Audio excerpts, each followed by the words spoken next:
Howdy folks, I'm Hank Sheffer, and welcome to another true life story right here with Larry Hedrick on Mysteries of the Superstition Mountains. A couple of months ago, the film crew for Mysteries of the Superstition Mountains was up at Superior to do a lead-in at Apache Leap. We figured by the time that we done the story that the documents that we knew about from the archaeological project that was done at Apache Leap would be available to us.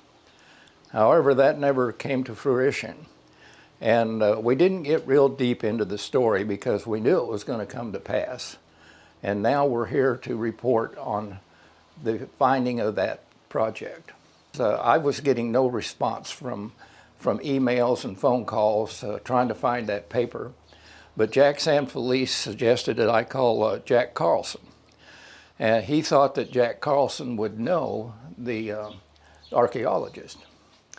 Well, Jack not only knew the archaeologist, he had a complete copy of the project and was very gracious to send it to me. So I've been studying it for some time, and I believe that this paper, as I thought it would, has resolved the mystery of Apache Leap. I was convinced that whatever caliber shells that were cartridges that were found during that search would answer the question of the date that this occurred. Because in a speech that the archaeologist had made in a Tempe Historical Society, he mentioned that the cartridges that were found did not match the date that was commonly given for Apache Leap. And that it was the year 1871, which would have put this in the time period of General Stoneman at Camp Pennell.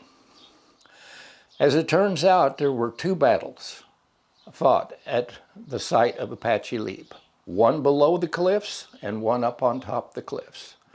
A couple of names surfaced that really surprised me, and you might recognize from other episodes that we've done on Picacho Pass. Because the first battle took place in 1866 and was led by a man named John D. Walker. Walker was part of the California column that came in here in 1862 to deal with the Confederates that were in Tucson. He was the wagon master for the entire California column. There must have been a lot of them because when the Battle of Picacho Pass was over, Captain Hunter sent Lieutenant Tevis up to find out what happened to his missing men, and he saw 272 soldiers and 10 wagons going back to the Pennell villages. So that left about 2,000 more soldiers coming up the Gila River, and obviously there must have been an awful lot of wagons involved. And that position called for the rank of a lieutenant. Well, when they got to the Sackatone villages, Lieutenant Walker was in charge of distributing the grain from the Maricopa and Pima Indians. They had huge fields of grains to the soldiers. They were buying them from the Indians and shipping them to various places where the California column was, as far away as El Paso. Well, after the war was over, Walker came back to the Pima villages. He was very friendly with the Indians, and he continued doing business with them. And in fact, he formed a militia unit out of the Pima and Maricopa Indians. The Apaches had been committing great depredations against the Pimas and the Maricopas, and they were really tired of it. So he formed a militia unit and was cooperating with Fort McDowell, which was established in 1865. Lieutenant Ewing came with a small contingent of soldiers to the Pima villages and met with Captain Walker, who had formed this militia unit, and they left the Pima villages with 300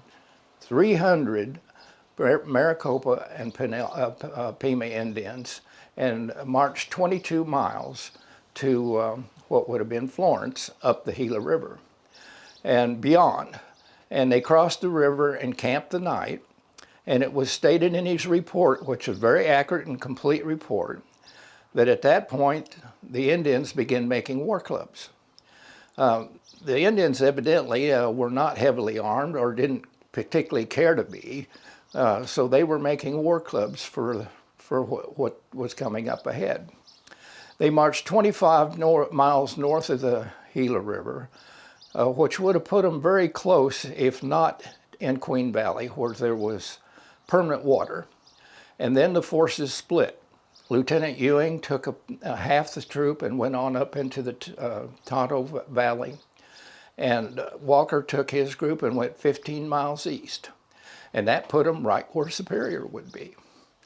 And during the night, they snuck up on this Apache ranch area and was waiting for them by dawn. The fight started, and they killed 25 Apaches without any casualties on the sides of the Indians. Nothing else was accomplished at this particular battle, and it was below the cliffs, not up on top of the cliffs. The women and children were taken captive. The bodies were just left where they fell, and the captives were turned over to the army at Fort McDowell. And that was the end of the 1866 raid. The next raid, and this was also documentation that was found in the Army annals, happened in June of 1869. This was led by Lieutenant Colonel Sanford, and they left Fort McDowell, went up the Salt River to the Tonto Basin where Roosevelt Lake would be, and dropped south down Pinnell Creek through Globe on down to Fort Grant. And from Fort Grant, where they re-outfitted, they worked their way north to the Pinnell Mountains, and in the dark came upon the rancheria that was on top of the cliff. And the name that came up, there were three groups of mostly soldiers. There was no mention of Pima or Maricopa Indians being in this particular group. It was mostly all soldiers. And there was three groups of them. All the outfits were named, which I can't put to memory. And they combined into two groups, and one of them was led by none other than Lieutenant William McLeave. If you might remember in our episode of Picacho Pass, he was a captain who was captured by Captain Hunter and his Confederates and taken with Emil White, who owned the mill there, to Mesilla. Now he was a lieutenant. I don't think that meant that maybe he was devoted because he was captured. I think probably he was a brevet captain at the time of the Civil War, and now that the war was over, he was back to his original rank as lieutenant. Anyway, he made the initial contact, and the rancheria buildings and weapons and what they found was completely destroyed, and there were about 75 Apache casualties in this battle. Absolutely no mention in either one of these reports said anything about the Apaches jumping over the edge or committing suicide or being thrown over the edge. What information I've been able to gather, there's a couple of other things that happened in Arizona that people thought that the Indians committed suicide. One of them was when General Cook took over. He was on an inspection tour, and he was returning from Fort Apache to Camp Verde. And his party was attacked by 30 or 40 Apaches. And a couple of them got separated during the fight and were over on the edge of the Mogollon Rim. And the firing was so heavy, they just jumped over the edge. And everybody thought that they committed suicide. Well, eventually they walked over there to look down and see the remains, and there they both were, almost this sheer cliff, bounding from boulder to boulder, making their escape. Another incident happened at Turk Peak, which is not far from where the first one took place. And there again, stories were circulated that some of the Apaches jumped over the edge.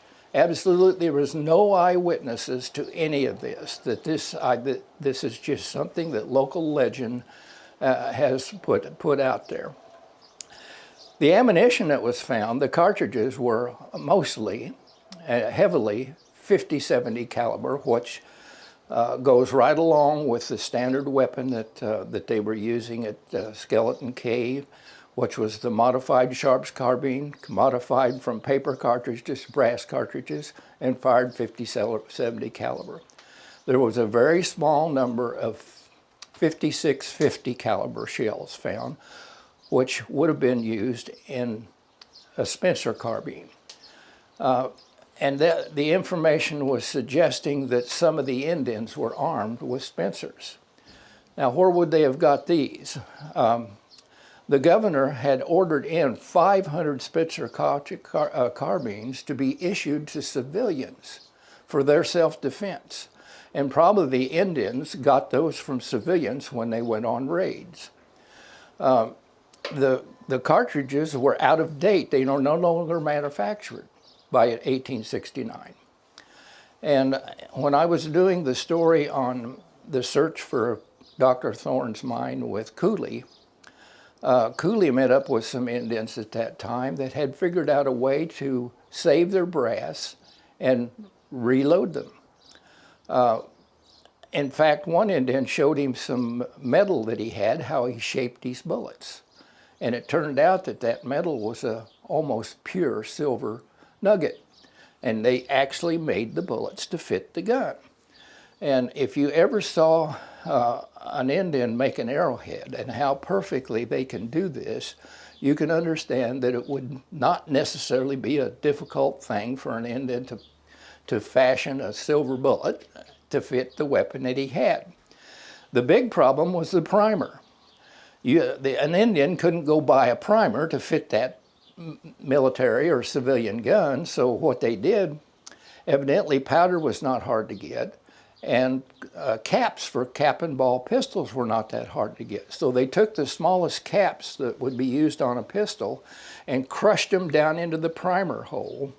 And then I'd done a little reloading in my time. In a primer, there's a little piece in there called an anvil. And that's what actually detonates the powder that's in the primer. So they took a small rock and put it on top of these crushed caps as the anvil, and then crushed some more caps in there until it was smooth on the back of the cartridge. So Indians were pretty clever in figuring this out. So evidently there were some of them armed at Apache Leap.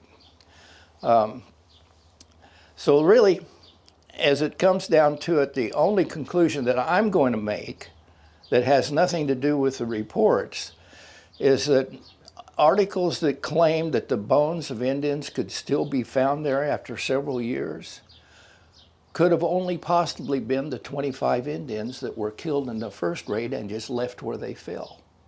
Or else there was just a complete exaggeration. But anyway, the two battles that took place, and the one battle in 1869 by Captain McLeave, Lieutenant McLeave, is, in my opinion, completely solved the mystery of the Apache Leap. Thank you for watching this episode of Mysteries of the Superstition Mountains.